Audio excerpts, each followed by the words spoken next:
बिस्मिल्लाह। पापा, आपको पता है ना कि आपका बीपी और कोलेस्ट्रॉल हाई रहता है और डॉक्टर ने आपको चिकनाई वाले खाना खाने से मना किया है। अरे बेटा जी, कभी कभी चलता है। बिल्कुल भी नहीं चलता। अदील, आपको पता है लास्ट वीक हम लोग सोफिया की शादी में गए थे। मेरे लाख मना करने पे उन्होंने मेरी बात नहीं मानी और ऑयली खाना खाया।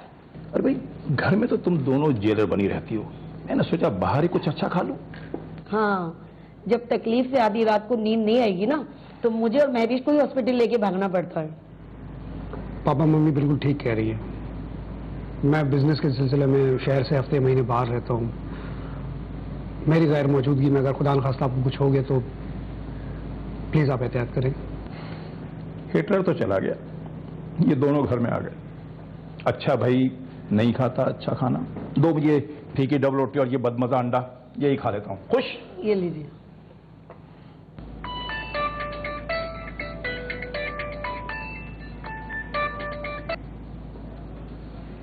हेलो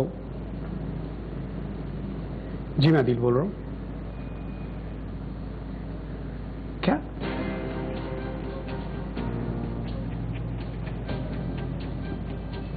ठीक है, मैं आ रहा हूँ। अदील, कहाँ जा रहे हैं आप? वो ऑफिस के एक जरूरी काम से जाना है मुझे। पर अदील, आप परसों ही तो आए हैं, पूरे 1 महीने बाद। आपको तो रेस्ट करना चाहिए ना। जब मैंने तुम्हें कहा कि मुझे ऑफिस के जरूरी काम से जाना है तो तुम्हें समझ में नहीं आ रही ये बात?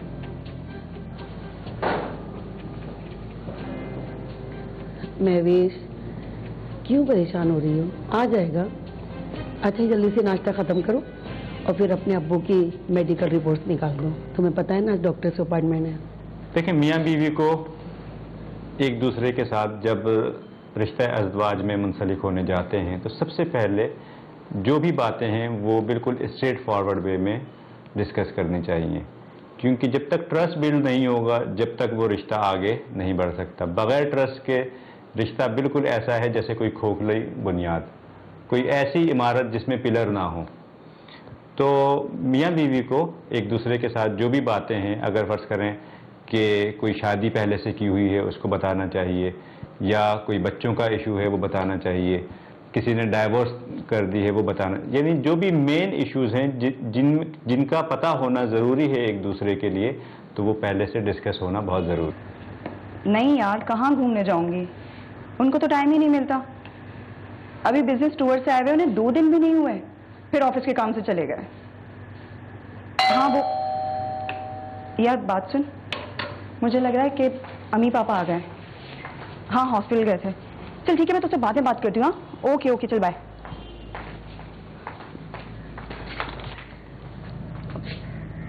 अदील, आप इतनी जल्दी कैसे आ गए ऑफिस से?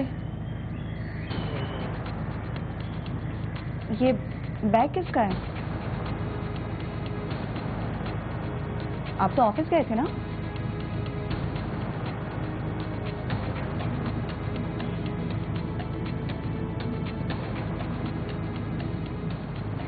अदील, आप तो ऑफिस के किसी काम से गए थे ना? तो फिर ये बच्ची मेरे दोस्त की बेटी है। दोस्त की बेटी? अदील, मैं आपके सभी दोस्तों को जानती हूँ, इवन उनकी फैमिलीज को भी, पर इसे तो कभी नहीं देखा। इस्लामाबाद में मेरा बिजनेस पार्टनर है ना, ये उनकी बेटी है। अच्छा बेटा, आपका नाम क्या है? यहाँ आओ। अदिल, कौन है ये बच्ची? अब अम्मी, वो अदील के कोई इस्लामाबाद वाले बिजनेस पार्टनर है, उनकी बेटी है। एंड आई होप ये बिजनेस पार्टनर कोई लड़की नहीं है। अच्छा चलो देखो, वो तुम्हारे पापा को डॉक्टर ने दवा बदल के दी है। बल्कि ऐसा करो, तुम खाना लगवा दो ताकि खाना खा लें तो इनको दवा दे दें। ये जी अम्मी, दीजिए। आइए पापा। The key element is tolerance, बर्दाश्त करना। बर्दाश्त ये नहीं होता कि आपको कोई चीज़ अगर थोड़ी सी बुरी लगी तो आपने वो, बर्दाश्त ये है कि आपकी मर्जी के टोटली ख़िलाफ़ है चीज़ और आप उसको एक्सेप्ट करते हैं, आप उसको इग्नोर करते हैं, आप उसके साथ चलने की कोशिश करते हैं। तो अगर कोई बड़ी से बड़ी बात भी पता चले तो सोचना ये चाहिए कि रिश्ता तोड़ना बहुत आसान है, लेकिन रिश्तों को निभाना, रिश्तों को साथ लेके चलना, ये एक आर्ट है। और अगर सब लोग इन चीज़ों को फोकस करें, इन चीज़ों को अप्लाई करना शुरू करें ज़िंदगी में, कि चाहे कुछ भी हो हमने अपने रिश्ते को संभाल के चलना है, तो आजकल जो ये डाइवोर्स रेशो आप देख रहे हैं, ये ग्राफ भी कम हो जाएगा।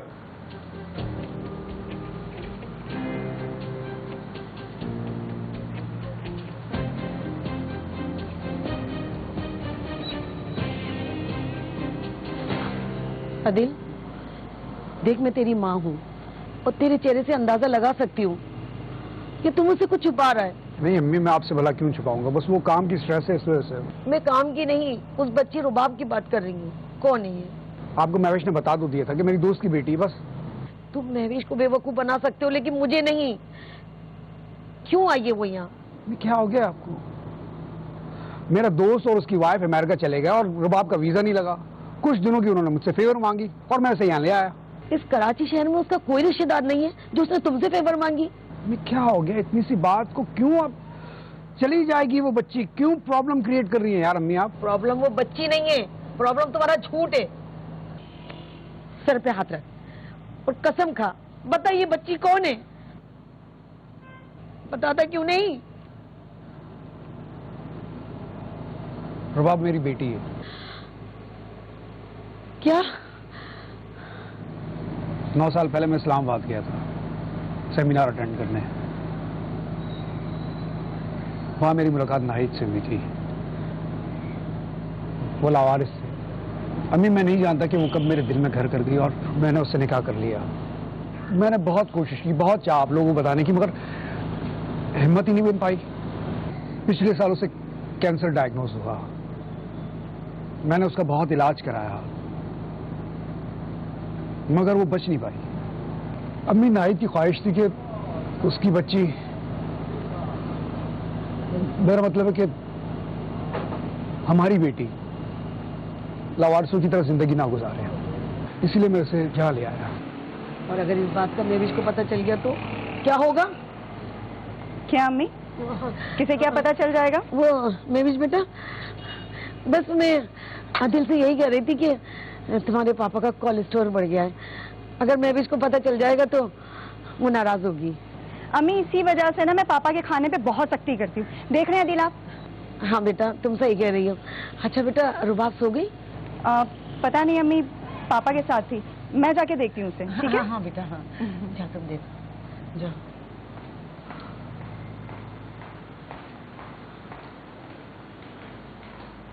रुबाब बेटा, ये तो बहुत क्यूट है, ये मैं ले लूं? ये मेरा है। बुरी बात, अभी 1 दिन हुआ है उसे आए हुए यार, और तुम्हें वो बच्ची इतनी, तुम्हें उससे प्रॉब्लम होने लग गई है यार। काम का स्ट्रेस और रुबाब की वजह से मैं कुछ ज्यादा ही परेशान हूँ, इसलिए तुम्हें मैंने बुरा भला कहा। अरे वाह भाई, ये तो बहुत क्यूट है, बिल्कुल आपकी तरह। मम्मी ने दिलाया है? नहीं, डैडी ने लाया। और आपको पता है इसका नाम बोजू है। भाई वाह। अरे वाह पापा जी, ये तो आपसे बहुत घुल मिल गई है। चले, अच्छी बात है, जब तक इस घर में रहेगी घर जैसी फीलिंग्स आती रहेगी। रुबाब बेटा, ये लीजिए आपके लिए दूध।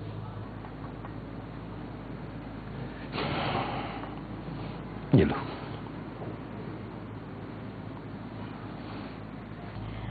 अब रुबाब बेटा, ये तो बहुत क्यूट है, ये मैं ले लूं?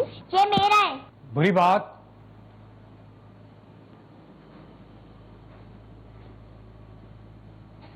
नहीं बेटा, बच्चे बड़ों से इस तरह से बात नहीं करते। अरे कोई बात नहीं, बच्ची है, आहिस्ता आहिस्ता सबसे घुल मिल जाएगी।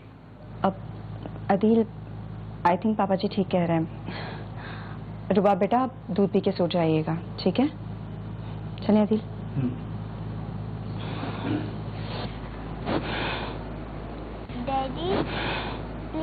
डैडी प्लीज आज आप मेरे साथ सो जाएं। आदि, डैडी? एक्चुअली मेरा दोस्त मुझे आदि कहकर पुकारता है ना, तो उसके सुना सुनाई ये भी मुझे आदि कह रही है। बेटा आप सो जाएं। डैडी, मेरे ख्याल से काफी रात हो गई है, आप भी सो जाएं। चलिए। हाँ ओके रुपा आई पापा जी।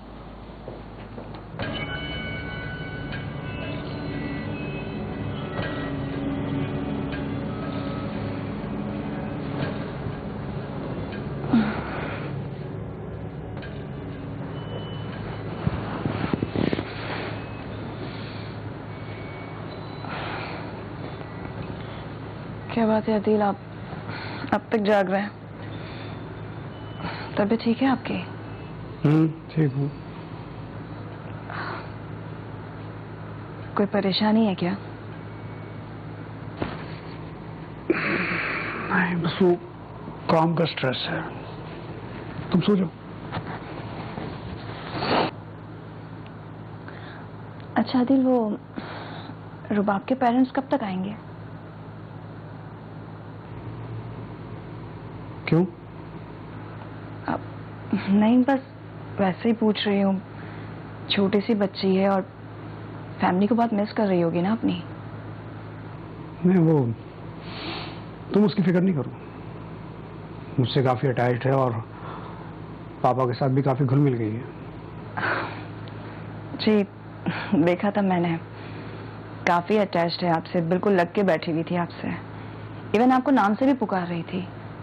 ऐसा लग रहा था जैसे आप उसे रोज मिलते हो। अब अच्छा दिल, मैं क्या सोच रही थी कि क्यों ना हम कहीं आउटिंग पे जाएं। वैसे तो आपको टाइम मिलता नहीं है, बहुत बिजी रहते हैं आप। तो रुबाब आई है तो इसी बहाने आप मुझे कहीं घुमाने ले जाएं। मतलब क्या तुम्हारी इस बात का? नहीं, मुझे तुम्हारी फिक्र नहीं है। मैं अपने फराइज ठीक से निभा नहीं रहा हूँ, यही कहना चाह रही हो ना तुम? और ये रुबाब रुबाब रुबाब, ये जिक्र हमेशा से, हर मतलब कोई बात और नहीं है तुम्हारे पास? अभी एक दिन हुआ है उसे आए हुए यार, और तुम्हें वो बच्ची इतनी, तुम्हें उससे प्रॉब्लम होने लग गई है अदील यार। बस बस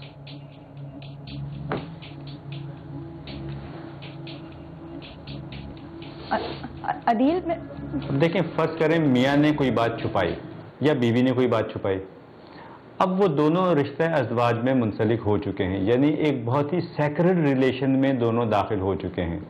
तो अब दोनों को अपना दिल बड़ा रखने की ज़रूरत है, बजाय इसके कि छोटी सी कोई बात पता चली या वो बड़ी बात भी हो तो उसको और ज़्यादा बड़ा बना दिया जाए, क्योंकि बात कोई भी है वो छोटी ही होती है। असल चीज़ आपकी ज़िंदगी है, असल चीज़ आपका रिश्ता है। How well you get along with people.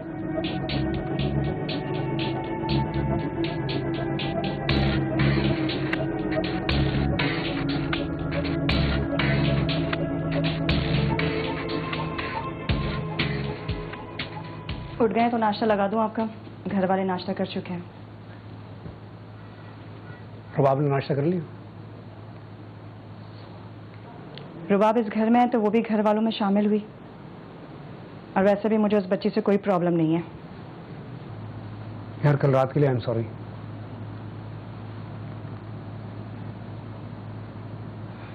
मैं विश इधर आऊँ, मेरे पास बैठो, तुमसे जरूरी बात करनी है। मुझे खाना बनाना है। Mahwish,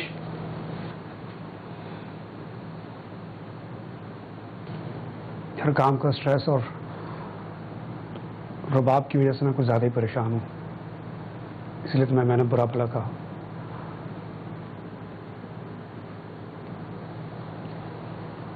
I am sorry. देखो अब तो मैंने काम पकड़ लिया, माफ कर दो प्लीज।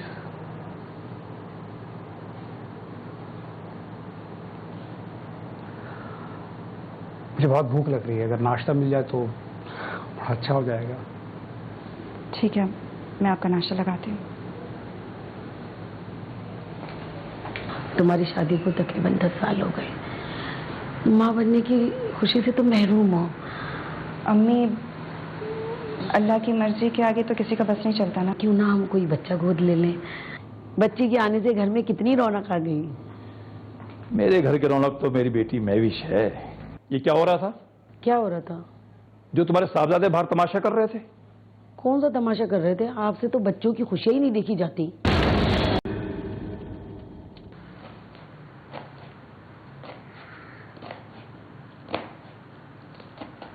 महविश बेटा, आज खाने में क्या बना रही हो? अम्मी चिकन का सालन बना रही हूँ। कुछ और बनाना है तो बता दे, बना लूंगी मैं। नहीं नहीं बेटा, ये ठीक है। अच्छा, वो आदिल उठ गया? जी उठ गए, नाश्ता भी दे दिया उनको। वो महविश बेटा, कुछ बात करनी थी। जी अम्मी कहिए ना। कुछ समझ भी नहीं आ रहा, कैसे कहूँ। क्या बात है अम्मी, पापा की तबीयत तो ठीक है ना? हाँ हाँ बेटा, उनकी तो तबीयत ठीक है। पर अम्मी फिर बात क्या है, आप इतनी परेशान क्यों है, कहिए ना। वो बेटा, देखो बेटा, मेरी बात का बुरा नहीं मानना, मैं तुम्हारी माँ जैसी हूँ। अम्मी आप मेरी माँ जैसी नहीं, बल्कि आप मेरी माँ हैं, और माँ की बातों का बुरा नहीं माना जाता, कहिए ना। देखो बेटा, तुम्हारी शादी को तकरीबन 10 साल हो गए। माँ बनने की खुशी से तुम महरूम हो, और सारे टेस्ट भी तुम्हारे हो चुके हैं। अम्मी अल्लाह की मर्जी के आगे तो किसी का बस नहीं चलता ना। हाँ बेटा, बस मैं ये कहना चाहती हूँ कि क्यों ना हम कोई बच्चा गोद ले लें। देखो, हजारों बच्चे ऐसे हैं जिनके नसीब में माँ बाप का प्यार नहीं है। शायद उनमें से कोई ऐसा बच्चा हो जिसको माँ बाप का प्यार मिल जाए। लेकिन अम्मी। अरे बेटा, कोई जल्दी नहीं है। अरे जहाँ हमने 10 साल इंतजार किया, वहाँ थोड़ा और सही। बस मेरी बात पे गौर करना। अगर औलाद नहीं हो रही तो कोई ना कोई मेडिकल रीज़न होगी। अब जब मेडिकल रीज़न है तो ये बिल्कुल उसी तरह से है कि अगर किसी शख्स को कोई बीमारी हो, कोई क्रॉनिक डिसऑर्डर हो, कोई क्रॉनिक डिजीज़ हो, तो हम उसको उसकी बीमारी का ताना नहीं देते। बिल्कुल इसी तरीके से अगर इनफर्टिलिटी का इशू है तो हरगिज़ हमारे माशरे में इस तरह से लोगों को पॉइंट आउट नहीं करना चाहिए और इस तरह से मुखातिब नहीं करना चाहिए कि जिसकी वजह से उनकी दिल आज़ारी हो। भाई अदील ने आया अब तक? आ जाएंगे। अरे अभी रुबाब को लेके गया है। वैसे एक बात है, बच्ची के आने से घर में कितनी रौनक आ गई। मेरे घर की रौनक तो मेरी बेटी महविश है। ये बात तो आप ठीक कह रहे हैं। शुक्रिया। वाह क्या बात है।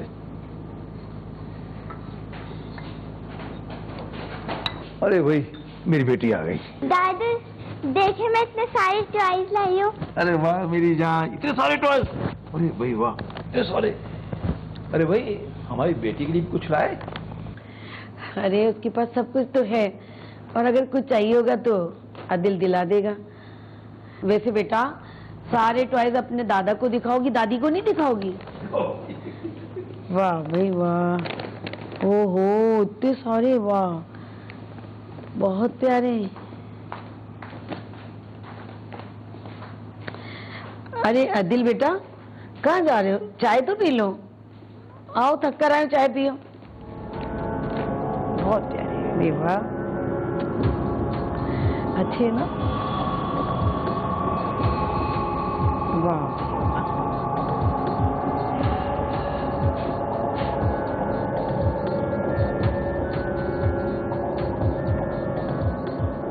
क्या हो गया? क्यों परेशान हो?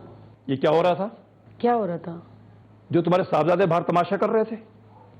कौन सा तमाशा कर रहे थे? आपसे तो बच्चों की खुशियां ही नहीं देखी जाती। क्या उस खुशी के चक्कर में किसका दिल दुख जाए? अरे तो किसका दिल तोड़ दिया, किसको दुख पहुंच गया? तुमने महविश की हालत नहीं देखी, कैसे घुट रही थी बेचारी। अब आप तो छोटी सी बात को नहीं इतने तूल दे रहे हैं। आपने देखा नहीं, उस बच्चे के आने से इस घर में कितनी रौनक है, और आपका भी दिल लगा रहता है। फिर उसमें महविश का क्या मसला है? तुमसे तो बात करना ही बेकार है। अच्छा, कहाँ जा रहे हैं आप? अदील के पास। उसको कहने के बच्ची को किस रिश्तेदार के छोड़ के आए। उसका कोई रिश्तेदार नहीं है। क्या कर रहे हैं? अदिल, अदिल की अपनी बेटी है, हमारा खून है वो। क्या क्या कह रही हो तुम? होश में तो हो? मैं सच कह रही हूं। जब अदिल रबाब को लेके इस घर में आया था, मेरी भी हालत आपकी जैसी थी। फिर मैंने उसको अपनी कसम दी तो उसने मुझे सब कुछ सच बता दिया। अब उस बच्चे का कोई नहीं है हमारे अलावा। और इतनी बड़ी बात तूने मुझसे भी छुपा के रखी, और महविश का ख्याल भी नहीं आया तुम्हें? उस बच्चे की मां मर चुकी है कैंसर से। बस मैं भी थोड़ी लालची हो गई थी कि मेरे अपने खून को मैं किस तरह अपने से अलग करूं। वाह सबा बेगम वाह, साबित हो गया कि सास सास होती है, मां कभी नहीं बन सकती। अगर तुम्हारी अपनी बेटी के साथ ये हुआ होता तो क्या तुम उसके शौहर को माफ करती? हरगिज नहीं। अरे बहू की औलाद नहीं हुई तो तुमने नजरें फेर ली? मैंने कोई से नजरें नहीं फेरी, वो कल भी बेटी थी और आज भी, और उसकी भी तो गोद भर गई ना।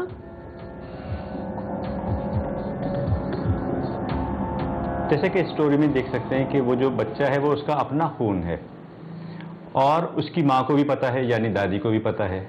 अब वो दोनों माँ बेटे मिलकर तो बच्चे को सही से टेक केयर कर रहे हैं, लेकिन आइसोलेशन में उसकी बीवी चली गई। अब अगर देखा जाए तो ऐसा नहीं है कि हमें हमारा इस्लाम रोकता है एक से ज़्यादा शादी करने से। अगर उस शख्स ने पहले से शादी की हुई थी, बीवी है या नहीं है वो एक अलग मैटर है, लेकिन उसके बावजूद उसको अपनी दूसरी बीवी के साथ अच्छे तरीके से ताल्लुकात रखने चाहिए थे। और बेहतर चीज़ ये थी कि वो अपनी दूसरी बीवी को एतमाद में लेता और उसके बाद में फिर शादी को आगे बढ़ाया जाता। रुबाब के माँ बाप कौन है? तुम्हें क्या हो गया अचानक से? असलम, आप कुछ बोलते क्यों नहीं है? रोके इसको। तुमने और तुम्हारे बेटे ने मुझे कुछ कहने काबिल छोड़ा है? अरे बड़ा तो मेरा शौहर है, पहले एक बीवी में और अब एक बेटी में। क्या चाहिए रुबाब को? मुझे हुक्म दिया जाए ताकि मैं उसे खिलाऊं। हाँ बताओ मुझे क्या चाहिए रुबाब को? बताओ ना रुबाब, क्यों खामोश हो और मुस्कुरा रही हो? हैं? रुबाब के माँ बाप कौन है?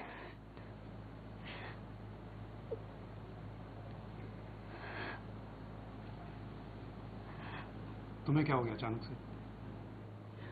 रुबाब के डैड को कॉल मिलाइए, मुझे अभी उससे बात करनी है। वो बिजी हो गया, हम बाद में बात कर लेंगे उससे। ऐसे कैसे माँ बाप होते जो अपनी बच्ची को दोस्त के पास छोड़ के उसकी खैर खबर तक लेना भूल जाए? तो सीन क्रिएट मत करो, तुम आओ मेरे साथ रूम में, हम बात करते। आओ। नहीं अदील, जो भी बात होगी आज अभी और यही होगी। बात सुनो, ये तुम्हारी डैडी है ना? बोलो डैडी है ना? अरे छोड़ो इसे, अरे छोड़ो इसे। नहीं, इसकी वजह से मुझे प्रॉब्लम हुई है, अभी इस घर में नहीं रह सकती। चलो निकलो। अरे मैं कह रहा हूं छोड़ो इसे। रुक क्यों गए? उठाइए हाथ, मारिए मुझे। जो आज तक नहीं हुआ वो अब कर लीजिए। ये आपका खून है ना, आपकी बेटी। मैं आपको औलाद ना दे सकी, मुझ में कमी थी। मारिए मुझे, मारो। चुप हो जाओ यार, चुप हो जाओ, चुप हो जाओ। तुमसे तो बात करना ही फजूल है। चलो बेटा, हटो सामने से, हटो। अमूमी तौर पे देखें, अगर मर्द में नुक्स है तो मर्द को कोई नहीं बोलता, ठीक है, लेकिन अगर बेचारी औरत में कोई नुक्स है तो उसको बांझ कह कह के जिंदा लाश बना देते हैं। तो ऐसी सूरत में सोसाइटी को भी ख्याल रखना चाहिए और उस औरत को भी अपने माइंड को इस तरीके से ट्रेन करना चाहिए कि ये जो भी कुछ है इसमें मेरा कसूर नहीं है, ये अल्लाह ताला की तरफ से है। दुनिया में कोई भी शख्स अगर उसको कुछ कह रहा है, चाहे वो सास हो, ससुर हो, उसका शौहर हो, नंदे हो, कोई भी शख्स है, तो ये उनका अपना परसेप्शन है, उनका अपना माइंड सेट है, उसको अपने दिमाग पे सवार नहीं करना चाहिए। असलम, आप कुछ बोलते क्यों नहीं है? रोके इसको। तुमने और तुम्हारे बेटे ने मुझे कुछ कहने काबिल छोड़ा है। मुझे तो अफसोस है कि मेरी बच्ची तकलीफ में है।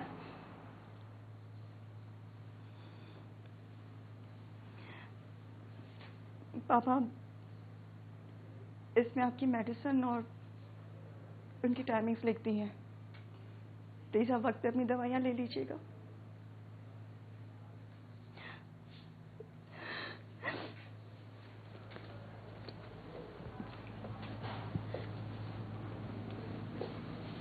दिल बेटा, मैं भी घर छोड़ के जाऊंगी। महविश प्लीज मुझे एक आखिरी मौका दे दो। मैं मानता हूं कि मुझसे बहुत बड़ी गलती हुई है, मगर उसकी सजा तुम मेरे घर वालों को क्यों दे रही हो? तुम जानती हो कि तुम्हारे बिना पापा एक पल भी नहीं चल सकते। गलती? अनिल, आपसे गलती कहाँ हुई है? आपने तो इस घर को वारिस दिया है जो कि मैं कभी नहीं दे सकी। फिर तो गलत मैं हुई ना। मैं तो समझती थी कि मेरा शौहर बिजनेस के सिलसिले में महीनों घर से बाहर रहता है। मुझे क्या पता था कि ये है आपका असल बिजनेस। औलाद थी ना आपके पास, इसलिए आप मुझे बर्दाश्त कर रहे थे, वरना मेरी वैल्यू तो इस घर में रखे किसी फालतू सामान से कम नहीं है। नहीं, ऐसा नहीं है यार। मैं मानता हूं कि मैंने तुम्हारे साथ बहुत गलत किया, मगर प्लीज ऐसे मत जाओ। तुम यही चाहती हो ना कि रुबाब इस घर में ना रहे, तो ठीक है, मैं इसे वापस हॉस्टल भेज दूंगा, मगर मुझे प्लीज प्लीज यार एक मौका तो दो।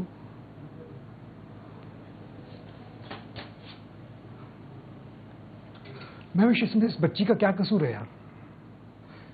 यार इसके पास तो ना मां रही है और अब तो बाप भी नहीं रहेगा।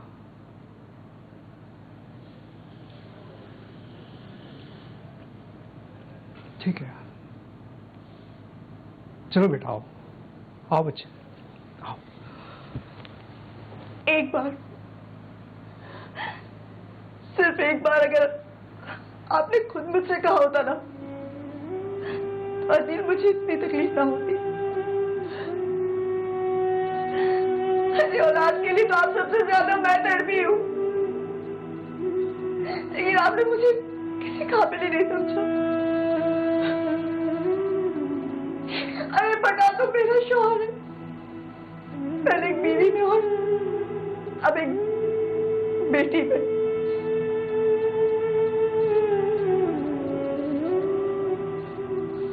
माफ कर दो प्लीज। बेटा, हमें माफ कर दो। कहीं ना कहीं हम सभी तुम्हारे मुजरिम हैं, और इस बच्ची को अपना इस तरह तुम्हारा दुख कम हो जाए। हाँ महवीश बेटा, तुम्हारे पापा बिल्कुल ठीक है।